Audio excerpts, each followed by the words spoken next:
마지막 설교를 할 때가 오겠구나라는 생각을 했어요. 그래서 마지막 설교 때 뭘 해야 되지라 생각을 했어요. 그래서 아이디어를 하나 냈는데 그게 뭐냐면 설교하기 전에 1분단, 2분단, 3분단, 4분단, 성가대, 2층 여기 있는 성도님들을 한번 쫙 얼굴을 보고 가야겠다라고 했는데요. 몇 달 전에 제가 사랑하는 최영환 목사님께서 오셔서 그걸 하고 가셨어요. 어떡하지? 할 게 없네. 하나님 어떡할까요? 그랬더니 하나님이 주접 떨지 말고 말씀 잘 전하라고. 그래서 오늘 말씀 잘 전하겠습니다. 네. 오늘 본문은 모세의 마지막 유언이에요. 그는 그의 인생을 마무리하면서 이렇게 고백을 하는데, 이스라엘이여 너는 행복한 사람이로다. 이 이스라엘은 물론 이스라엘 모든 백성을 향한 말씀이기도 하지만 사실 모세 자신도 이스라엘 사람이죠. 이스라엘이죠. 그래서 이 얘기는 뭐냐면 자기 얘기하는 거예요. 삶의 마무리를 딱 하면서 모세가 그의 인생을 딱 한 단어로 정리를 했는데 그 단어가 뭐냐면 행복이라는 단어였다는 거예요. 여러분 근데 아시다시피요, 모세의 인생이 평탄하지만은 않았어요. 유아 시절 혹독한 세파로 인해 부모님에게 거의 죽은 듯 버림을 받게 되었죠. 구사일생으로 살아났지만 이방인 취급을 당하면서요 살인자로 전락하게 됩니다. 그렇게 도망치고 40년을 이방인들과 함께 광야에서 숨어 살게 됐지요. 그런 모세를 하나님께서 부르셔서 이스라엘을 출애굽하는 리더로 세우셨습니다. 그것도 쉽지 않았어요. 목숨 걸고 바로왕 앞에 가가지고 하나님의 말씀을 선포했어야 하고요. 그로 인해 애굽을 탈출하기는 했지만 동포들의 숱한 비난과 불평을 감수해야 했고, 또 그런 그들을 향한 하나님의 잔인하리 많지 강력한 심판의 장면들을 눈물 흘리며 목도해야 하기도 했습니다. 수십 년간 푸석푸석한 모래길을 걸어야 했고 매일 200만 명의 물과 식량을 고민하는 리더로 살아갔어요. 얼마나 많은 전쟁을 치러야 했는지 모릅니다. 설상가상으로 그는 그렇게 갈망했던 가나안 땅에 들어가지 못할 거라는 얘기를 하나님께 듣게 돼요. 그런데 그 땅에 서서 그가 마지막 유언을 하는 장면이 오늘 장면이거든요. 그 기구하고 굴곡 많은 인생이었음에도 불구하고 그는 그의 인생을 이 행복이라는 단어로 정리하고 있어요. 참 어떻게 그럴 수 있을까? 여러분 힘들지 않았기 때문이 아니에요. 어렵지 않았기 때문이 아니에요. 괴롭지 않았기 때문이 아니에요. 문제가 없었기 때문도 아니에요. 위협과 처절함을 경험해보지 못해서 그런 것도 아니에요. 엄청 힘들었어요. 엄청 어려웠어요. 엄청 괴롭고요. 문제도 수없이 많았고요. 쓰러질 만큼 피곤했습니다. 하나님 앞에도 나아가야 했고요. 사람들 앞에도 나아가야 했어요. 동포들의 위협과 불평, 불만, 곳곳마다 도사리고 있는 많은 위협들, 매일매일 어디로 가야 할지, 무엇을 먹어야 할지 고민하는 그 처절함 속에 살았거든요. 그럼에도 그는 행복했다라고 말하고 있어요. 어떻게 그럴 수 있을까요? 그것은 그의 모든 삶의 여정을 하나님과 함께 했기 때문입니다. 우리가 본 본문 26절은 이렇게 모세가 고백하고 있는데요. 하나님 같은 이가 없도다. 그가 너를 도우시려고 하늘을 타고 궁창에서 위엄을 나타내시는도다 라고 고백하고 있어요. 그는 하나님과 이렇게 동행한가요? 맞아. 하나님이 친히 하늘을 타고 내려오셔서 나와 함께 하셨지. 내가 그 하나님과 내 평생을 함께 했어 라는 고백이 그의 인생에 있는 거예요. 그래서 심리적으로도 이성적으로도 또 그의 삶의 모든 순간순간마다 그 살아계신 하나님과 동행했던 것이죠. 그래서 그의 인생이 힘들었든 어려웠든 괴로웠든 문제가 많았던 위협이 수없이 있었던 상관없이 그는 행복할 수 있었던 거예요. 심지어 그렇게 바라던 가나안 땅에 들어가지도 못했는데 어쩌면 가장 억울한 사람이 있을 수도 있었는데 그 상황 역시도 하나님께 전부 내어드리고 있는 거예요. 여러분 어떠세요? 제가 안경을 일부러 벗었거든요. 왜냐하면 여러분 얼굴이 또렷이 보이면 제가 설교를 못할 것 같아가지고 일부러 안경을 벗었어요. 우리 권사님들 어떠세요? 60년, 70년, 80년, 90년, 50년 인생 사셨는데 내 인생을 마지막으로 정리하는 딱 한 단어 뭘까요? 젠장. 혹시 이런 거예요? 나 젠장 이렇게. 저와 여러분의 고백도 행복이었으면 좋겠습니다. 여러분, 근데요, 그렇게 예수님을 믿으면서요, 모든 것을 포기하라고, 좀 드리라고, 내어놓으라고 얘기할 때마다 부당해, 과해 생각될 때가 있어요. 그런데 왜 예수님께 무언가를 좀 드리고 내어놓으라고, 포기하라고 하면 왜 그런 생각들이 우리 가운데 들까요? 그것은요, 예수를 믿는 게 아니라 믿어주고 있기 때문에 그래요. 신앙을 가지고 있는 것이 아니라 신앙을 가져주고 있기 때문에 그런 거예요. 여러분, 세상에 얼마나 많은 사람들이요, 자신의 목숨을 걸고 자신의 재산을 걸고 자기가 옳다고 생각하는 일에 전념하고 다 포기하고 내어놓는지 아세요? 여러분, 정치하는 어떤 사람들은 자기 정치가 맞다고 자기의 인생과 재산과 자기의 명예를 다 걸고 정치해요. 또 어떤 사람 기자들은요, 옳은 것을 취재해 가면서요, 그 많은 위협 속에서도 감옥도 갔다 오고 막 쫓기기도 하고 협박도 당하지만 옳은 것들을 취재해서 보도하려고요, 생명을 걸어요. 과학자들요, 의학자들이요, 사람을 살리고 세상을 윤택하기 위해 무언가 연구 결과를 남기기 위해 10년, 20년 연구실에 처박혀 가지고요, 자신의 모든 인생을 바쳐요. 어떻게 그럴 수 있어요? 자발적이기 때문에 그렇거든요. 여러분, 운동하는 사람들요, 메달 딴 사람들 물어보면요, 다 유치원 때, 초등학교 때, 중학교 때요, 학창 시절이 어디 있어요? 수학 여행이 어디 있어요? 그 모든 시간을 연습실에 다 때려 붓고요, 밥 한 번 원건 먹지 못하고 몸매 조절하고 체중 관리하느라요, 그렇게 인생을 살았던 사람들 얼마나 많은데요. 고시 공부한다고요, 그 조그만 골방에서요, 쾌쾌나는 그 골방에서 몇 년을 내어놓고 사는 사람도 있어요. 돈을 많이 벌기 위해 하루에 2시간씩 자면서요, 김밥이나 샌드위치 먹어가면서요, 여러 개 사업장을 운영하는 사람들도 있어요. 그들은 자신이 원하는 것, 자신이 옳다고 생각하는 것을 위해 모든 것을 포기하고 뛰어든 사람들이에요.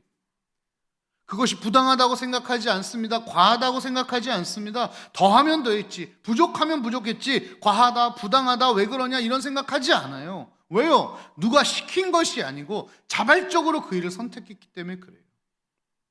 여러분, 누가 시켜서 하면요, 그렇게 절대로 못해요. 성가대, 누가 시켜서 하면 몇 년까지 할 수 있을 것 같아요? 그죠? 어떻게 이렇게 잘할 수 있어요? 하고 싶어서 하신 거죠? 아닌 거예요? 우리 임무성 집사님 때문에? 누구 때문에 하신 거예요? 다 하나님 찬양하고 싶어서 하신 거잖아요. 아무도 시키지 않아도요, 꼬박꼬박 예배 나오거든요. 매일같이 오시라고 전화 안 해도 꼬박꼬박. 왜요? 자발적이니까 가능한 거예요. 그러니까 성가대 10년, 20년, 30년 할 수 있는 거예요. 누가 시켜서 하면 그렇게 못해요. 그럼 여러분 물어봅시다. 우리 누가 시켜서 예수 믿으셨어요? 아니잖아요. 그런데 왜 예수님을 위해서 무언가 내어놓으라고, 포기하라고 하면 왜 그렇게 난리가 나는 거예요? 왜 부당하다고, 과하다고, 너무했다고 막 난리를 치는 거예요? 왜 우리는 운동선수만 못해요? 왜 우리는 정치인만, 기자만 못한 거죠? 왜 천지를 창조하신 창조주, 구원주신 하나님을 내가 스스로 믿기로, 섬기기로 결단했음에도 불구하고, 죄송해요, 그들을 폄하하는 거 아니지만 기자만도 못하고 정치인만도 못하고 운동선수만도 못한 우리의 삶을 내어드리지 못하는 우리의 모습들이 있잖아요. 하나님이 너 나 안 믿으면 지옥 간다 이렇게 협박해서 예수님을 믿고 있다면요, 여러분, 예수님 믿는 게 아니라 믿어주고 있는 거예요. 자발적이지 않은 거죠. 그러니 신앙을 위해서 뭔가 포기하라고 하면, 내어놓으라 그러면 화나는 거예요, 열받는 거예요. 과하다고 생각하고 부담스러워하고 부당하다고 생각되는 거죠. 그러다 보니까 당연히 하나님도 우선순위가 저 뒤에 밀려 있는 거예요. 왜? 억지로 하고 있으니까요. 여러분, 오해하지 마세요. 지금 이 설교를 그러니까 앞으로 교회 일 열심히 하세요 이렇게 얘기하려고 한 게 아니에요. 하나님을 위해 지금 하나님 앞에서 나는 어떤 태도로 살고 있는가를 돌아보자는 거예요. 세상 사람들도 자기가 원하는 걸 위해 그렇게 살아가는데요, 정말 우리가 하나님이 하나님이고 창조주고 구원자라고 내가 정말 믿는다면 우리 어떻게 살아야 돼요? 운동선수보다는 더 하나님께 잘 드리고 잘 포기하고 살아야 되는 거 아닙니까? 여러분, 신앙은 자발적인 거예요. 자발적인 사람들에게는요, 예수를 위해서 생명을 걸어라, 목숨을 걸어라, 다 내어놓어라 얘기하지 않아도요, 내어드려요. 우리가 그걸 못한다는 이유는 뭐예요? 예수를 제대로 믿지 않고 있다는 얘기인 거죠. 혹 내 마음대로 예수를 믿고 있다는 증거인 거예요. 여러분, 내가 사랑하는 사람 위해서 무엇이든지 할 수 있지 않아요? 진짜 사랑하니까요. 내가 사랑하는 사람이니까 심지어 하늘에 있는 별도 따다 준다고 거짓말까지도 하잖아요. 왜? 정말 사랑하니까요. 그런데 왜 우리 주님께는 그렇게 하지 못하냐고요. 상황이 안 돼서가 아니에요. 시기가 안 좋아서가 아니에요. 등등등 그럴싸한 핑계를 댈 수는 있겠지만 핵심은 그게 아니고요, 우리가 예수를 믿고 있는 것이 아니라 무언가 때문에 믿어주고 있기 때문에 그런 거예요. 내 인생을 걸지 못하는 거예요. 여러분, 모세는 하나님을 위해 목숨을 걸었어요. 그의 모든 것을 걸었어요. 그러기에 그는 하나님으로 살았습니다. 하나님으로 먹었습니다. 하나님으로 걸었습니다. 하나님으로 잠들었고, 하나님으로 싸웠고, 하나님으로 버텼고, 하나님으로 굶었고, 하나님으로 못 말랐고, 하나님으로 회복됐고, 하나님으로 세워졌고, 하나님으로 누렸고, 하나님으로 기도했고, 하나님으로 살아났으며 결국 그 하나님으로 행복했어요. 저와 여러분도 그랬으면 좋겠어요. 10년, 20년, 30년, 40년, 50년, 60년, 80년, 90년 내 인생 전체를 통틀어 내가 죽기 전에 그 단어로, 한 단어로 내 인생을 말한다면 젠장이 아니라 행복이라는 단어가 저 여러분 입술에 가득히 남았으면 좋겠어요. 그렇게 되기를 축복합니다. 그러기 위해서 하나님을 제대로 믿어야 되는 거예요. 여러분, 그런데 모세만 하나님 위해서 목숨을 걸었나요? 아니에요. 우리 주님도요, 나를 위해 목숨을 거셨어요. 모든 것을 거셨어요. 그러기에 주님은 나를 위해 사셨습니다. 나 때문에 이 땅에 오셨고, 나 때문에 걸으셨고, 나 때문에 잠드셨고, 나 때문에 고치셨고, 나 때문에 드셨고, 나 때문에 고난당하셨고, 나 때문에 목마르셨고, 나 때문에 십자가를 지셨고, 나 때문에 죽으셨어요. 심지어 나 때문에 다시 사셨고, 나 때문에 하늘에 올라가신 거예요. 예수님이 그 고통을 다 당하시면서 마음이 어떠셨을까요? 저는 감히 이렇게 말해봅니다. 그 십자가 고통 속에서도 행복하셨을 거라고. 예수님께서 마지막 돌아가실 때 절규어린 한 말씀을 하세요. 다 이루었다. 그 고통의 극단에 예수님이 외치신 한마디였어요. 다 이루었다. 여러분, 처음에 저는 이 얘기를 들었을 때요, 너무 처절하게 들렸어요. 안타깝게 들렸어요. 근데 오늘 말씀을 준비하면서 이걸 다시 곱씹어 보니까 아니요, 이 말씀은 행복의 외침이더라고요. 십자가에 비록 내가 이렇게 처절한 고통을 당하고 죽지만 내 이 십자가를 통하여 하나님의 말씀을 내가 이루었고, 내 사랑하는 아들, 내 사랑하는 딸을 내 이 고통 속에서 내가 구원할 수 있게 되었구나 하는 그 예수님의 모든 고통을 딱 하나로 취약해서 다 이루었다, 행복했다 라고 말씀하시는 것 같았어요. 여러분, 우리에게는 이런 하나님이 계세요. 그래서 모세도 고백하죠. 이스라엘아, 너는 행복한 사람이로다. 여호와의 구원을 너같이 얻은 백성이 누구냐? 여러분, 저와 여러분 행복한 사람입니다. 세상 어디에 여호와의 구원을 우리같이 받은 사람이 어디 있어요? 혹은 이렇게 생각하는 분 있을지 모르겠어요. 나 그렇게 나쁘게 살지 않았는데, 나 착하게 살았는데, 나 다른 사람 피해 안 주면서 살았는데, 나 그렇게까지 죄 안 지었는데, 나 선하게 잘 베풀며 살았는데, 그런데도 뭐 굳이 나를 구원해 주신다니까 감사하기는 한데, 뭐 나 정도면 구원받을 만하지 않을까나? 여러분, 이렇게 생각하면요, 하나님의 은혜가 절대로 깊게 다가오지 못해요. 하나님의 십자가 사건이요, 내게 큰 의미가 없어요. 겉으로는 이런 얘기 안 하지만 내 속으로 나 괜찮은 사람인데, 이 정도면 구원받을 만한데. 위험한 거예요. 여러분, 운전할 때요, 신호를 잘 지켜요. 속도를 잘 지켜요. 양보 운전하고요. 규정을 다 잘 지키고요. 안전 운전하고요. 10년, 20년, 30년 그렇게 운전을 했다고 칩시다. 그럼에도 불구하고 그 사람이 면허가 없으면 불법이에요. 맞죠? 아무리 운전을 잘하고 10년, 20년, 30년, 40년, 50년 그 차를 잘 운전해서 차 관리도 잘하고 교통사고 한 번 안 내고 아주 최고의 운전수라고 해도 그 사람이 면허 없으면 뭐예요? 불법이에요. 여러분, 우리 인생 가운데에 예수님 없으면 우리 불법 운전자가 되는 거예요. 그래서 우리에게 예수님이 필요해요. 그 예수님 안에 진짜 인생이 있는 것이고 진짜 선과 행복이 있는 것이고 그 예수님으로 살아가야 진짜 하늘나라의 합법적인 인생이 되는 거예요. 그것을 모르면 우리는 날마다 불법 운전하고 다니는 거예요. 아무리 차선 잘 지켜도요. 하도 천국이 있다고 하니까, 내가 너를 사랑한다고 하니까, 천국에 꼭 가자고 하니까, 지옥은 가기 싫으니까 에이 한번 믿어보자, 뭐 손해볼 것 없는데 라는 생각이 만약 우리 가운데 조금이라도 깔려 있다면요, 이거 예수 제대로 믿는 거 아니거든요. 하나님 뭐 포기하라 그러면 화나는 거거든요. 드리라 그러면 막 부당하다고 과하다고 막 난리가 나는 거예요. 여러분, 누구를 의무적으로 만나는 것만큼, 의무적으로 섬기는 것만큼 끔찍한 일은 없어요. 우리 누군가 좀 정말 만나기 싫은데 만나시는 분들 있나요? 혹시 그런 경험이 있으세요? 그것도 주기적으로 만나야 된다. 끔찍한 일이에요. 누구를 섬기기 싫은데 주기적으로 섬겨야 된다. 끔찍한 일이죠. 하나님을 의무적으로 만나야 한다. 예배를 의무적으로 드려야 한다. 하나님을 의무적으로 섬겨야 한다. 하나님을 의무적으로 믿어야 한다. 그것만큼 끔찍한 일은 없는 거예요. 그것도 매주 주일, 그 황금 같은 휴일에 하나님을 의무적으로 만나야 되는 거 얼마나 끔찍해요. 여러분, 오늘 아침에 어떻게 하고 일어났어요? 아이씨, 주일이네. 아이씨, 주일이네. 토요일이고 싶다. 혹시 이러면서 일어나지는 않으셨어요? 왜 주일이야, 왜 주일이야. 왜 내가 성가대 한다고 그래가지고. 내 김집사님 열받네. 나 또.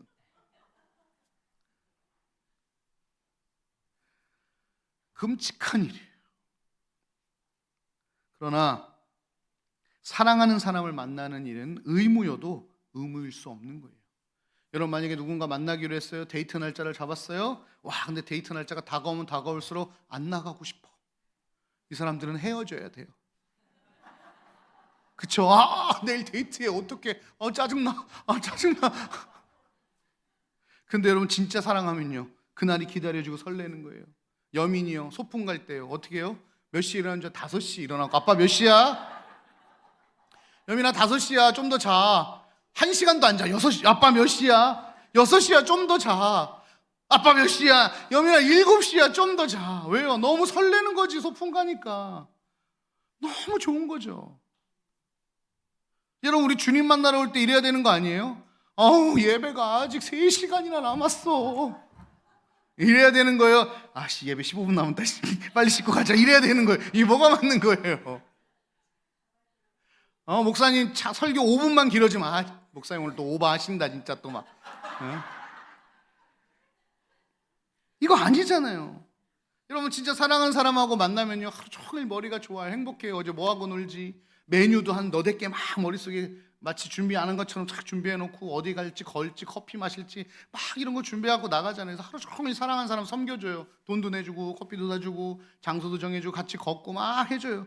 막 이제 집에 들어오면 막 너무 피곤해갖고 하면 힘들면서 이제 소파에 털퍼덕 힘들어서 앉지만 그래도 입에는 뭐가 있어요? 행복이 있는 거예요. 아무리 피곤해도요, 사랑하는 사람하고 하루 종일 데이트했으니까요. 여러분 어때요? 여러분의 신앙생활은 어때요? 예배 끝났다 이렇게 아이고 좋아라, 밥 먹으러 가자 이렇게.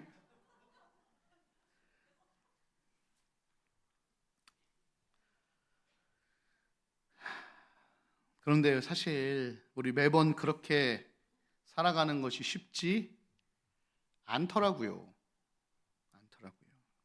어떨 때는 태풍같이 강력한 세상 바람에 믿음이 흔들리기도 하고요. 불신앙의 홍수를 맞기도 합니다. 또 낙심에, 우울에, 허탈함에, 허망함에 비에 흠뻑 젖어서 쭉 늘어진 채로 살기도 해요. 그래도 여러분, 흔들리는 건 잘못이 아니에요. 우리네 인생은 불완전하기 때문에 흔들리며 살 수밖에 없어요. 하나님도 그걸 다 아세요.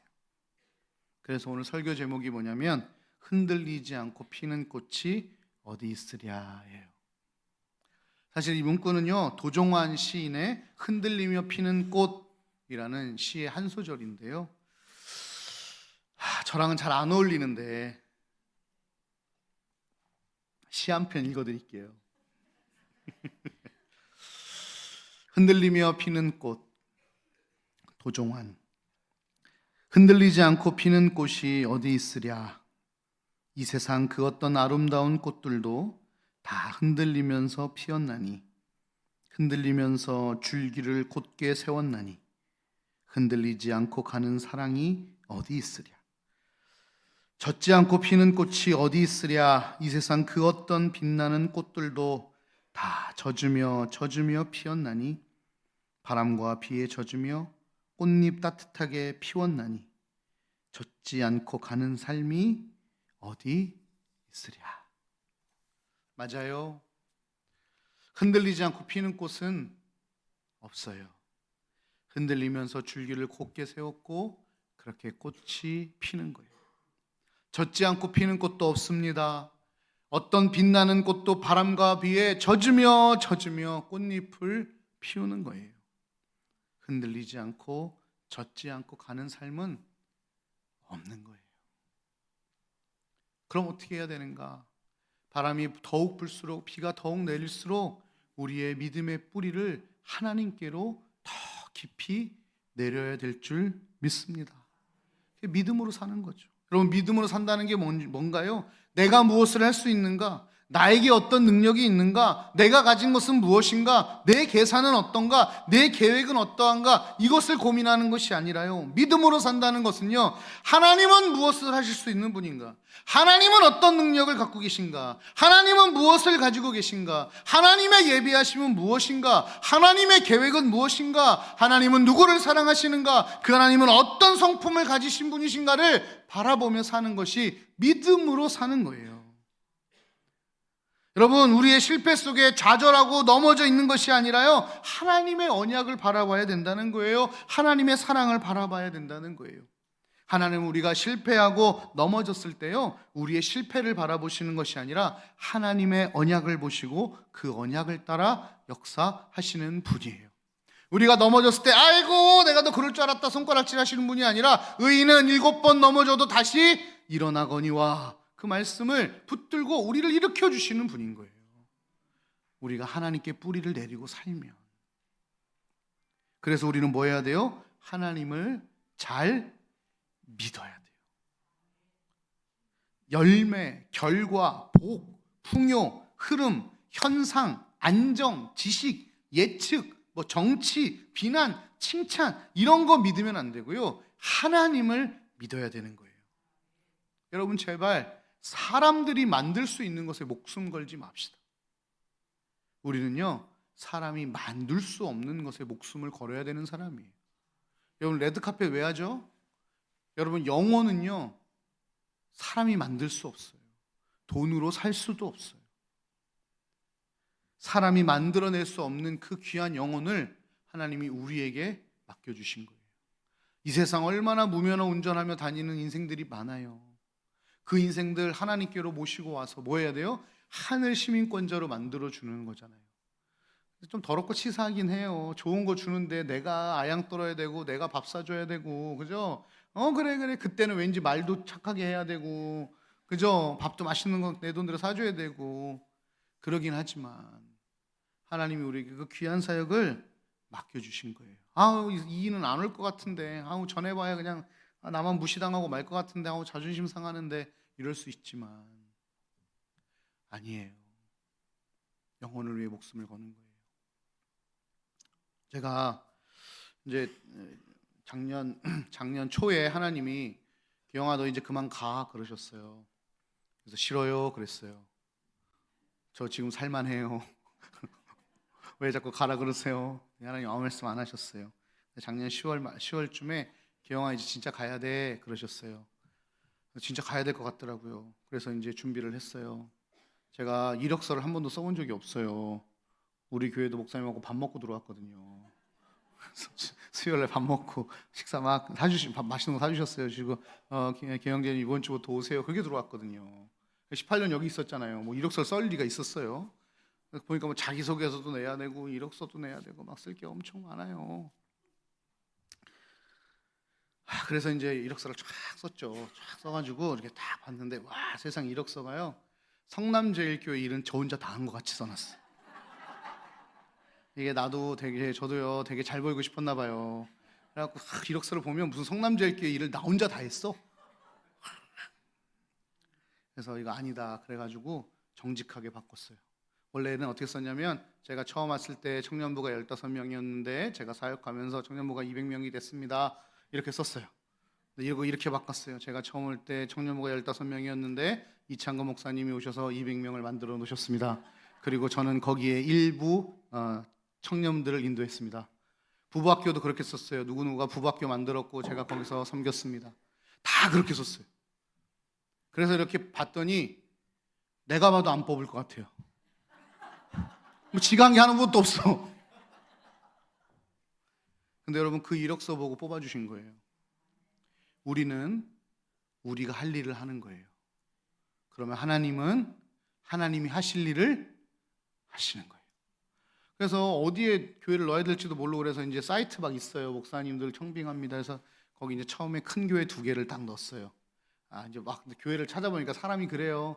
막 열어보면 이제 교회 그 사이즈도 보이고 교인 수도 보이고 지역도 보이고 막 그렇잖아요. 성가대 몇 명인지 막 뭐 자리가 막 이렇게 보게 돼요. 그래서 큰 교회 2개 놓고 이렇게 있는데 하나님이 그러시더라고요. 기영아, 네가 성도님들 교회 쇼핑하지 말라고 설교하고 네가 담임 목사 간다고 교회 쇼핑하면 안 되지 않을까? 상당히 설득력 있습니다. 말씀드렸어요. 그래, 하나님 어떡할까요? 작은 교회 넣어, 작은 교회 그러셨어요. 그래서 홈페이지 없는 교회를 다 넣었어요.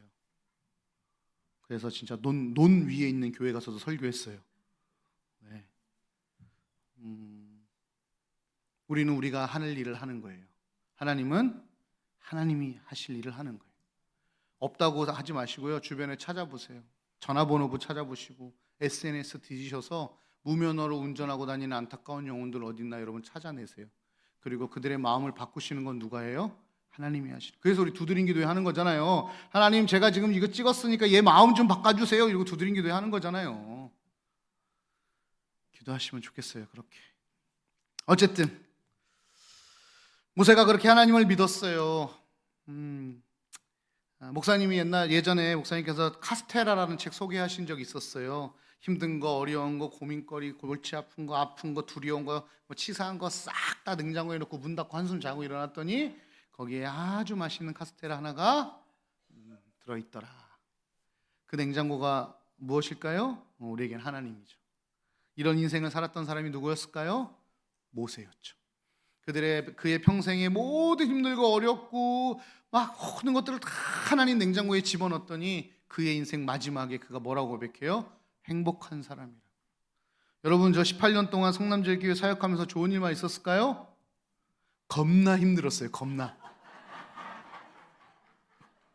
일 겁나 많았어요. 물 한 잔 먹고 전도사 때요. 저 파트였거든요. 파트면 보통 일주일에 이틀만 교회 오면 돼요. 근데 자꾸 불러요. 3일째, 4일째, 5일째. 담임 목사님이요. 저는 전도사는 노예 안 가도 되거든요. 전도사 때부터 월요일날 노예를 데리고 가가지고 정연남 목사님 명찰차 거기 앉아 있으라 그랬어요. 나 안 가도 되는데 왜 자꾸 나를 부르시는지 모르겠어요. 전도사인데요. 이게 안 가도 되거든요. 계속 부르셔요. 그래서 한번 누군지 기억해. 누구한테 얘기했어. 아니 나 파트인데 왜 자꾸 나를 이렇게 부르냐. 그랬더니 그분이 진짜 이런 말을 했어요. 네가 교회 앞에서 파트지 하나님 앞에서 파트는 아니잖냐. 되게 명언인데 정말 짜증나는 얘기예요. 근데 그 말에 내가 제가 누구랑 말싸움해서 한 번도 져본 적이 없는데 졌어요. 그날 너무 설득이 되는 거예요. 그래 내가 교회 사례비로는 파트지만 내 인생이 하나님한테 파트는 아니잖아. 그래서 죽어라 이랬어요. 그 너무 힘든 말이었어요. 여러분 모함도 많이 당하고요. 예, 아유 고생 많이 했죠. 아내도 아프고 애들도 아프고 저도 아프고 원래 이렇게 안 생겼어요 저. 요즘요 제가 그만둘 때 되니까 갑자기 이게 지인들이 우리 교인들이요 옛날적 사진을 자꾸 보내줘요. 목사님 이랬는데 왜 이렇게 되셨어요? 이거 살찐 거 아니고 부은 거예요 부은 거. 네?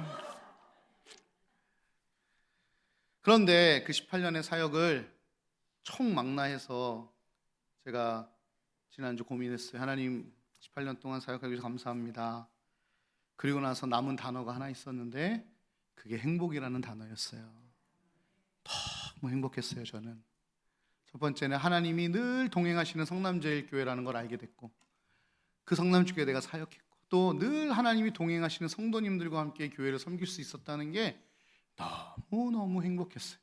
실제로 18년이 너무 짧았어요. 저희 아내한테 그랬어요. 여보 나 18년이 너무 짧아. 그래서 걱정되는 건 예목교회에서도 요거만큼만 하면 나 은퇴해야 되는 게 너무 걱정이야. 너무 짧아가지고 18년.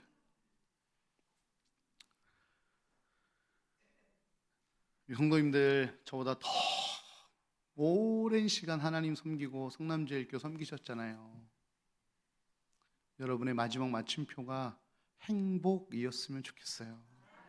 그러기 위해서는 하나님하고 동행해야 해요. 자꾸 무면으로 사시면 그 끝은 오늘 이 모세의 얘기가 저와 여러분의 얘기였으면 참 좋겠어요.